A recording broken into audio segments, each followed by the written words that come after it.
জয় গুরু।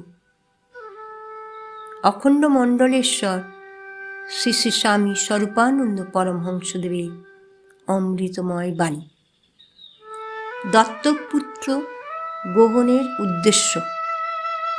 দত্তক পুত্র গ্রহণের কথা উঠিলে শ্রী শ্রী বামুনি বলিলেন, আগেকার দিনে যে লোকে দত্তক পুত্র গ্রহণ করত তার ভিতরে একটা মস্ত উদ্দেশ্য ছিল, এই যে নির্দিষ্ট বংশের সাধন ভজনের দ্বারা কৌলিক বৈশিষ্ট্যের ধারা কেউ যেন অব্যাহতভাবে রক্ষা করে যায়।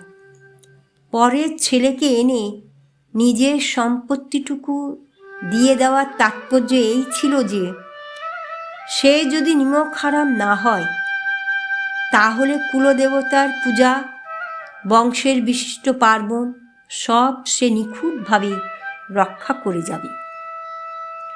তখন প্রত্যেকের নিজস্ব একটি কৌলিক ধারা ছিল, যা অন্য কুলের ধারা থেকে সবসময় বিশিষ্ট থাকত।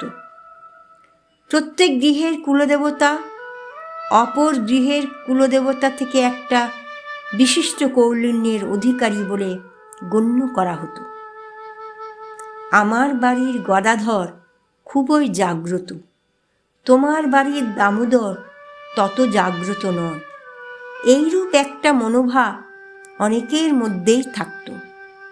ফলে অপুত্রক থাকার দরুন গদাধরের সেবা পূজা বন্ধ হয়ে যাবে এবং তাতে এই বংশের সকল লোক নরকস্থ হবে, এইরূপ একটা অস্পষ্ট আশঙ্কাও থাকত। সুতরাং দত্তক পুত্র গ্রহণ করা ছাড়া গত্যান্তর ছিল না। মুনি ঋষিদের যুগে দত্তক গ্রহণের কথা বড় একটা শোনা যায় না, কিন্তু ক্ষত্রিয়রা নিজেদের স্বার্থ সিদ্ধির উদ্দেশ্য লাভের জন্য দত্তক পুত্র গ্রহণ করত। ওম শান্তি।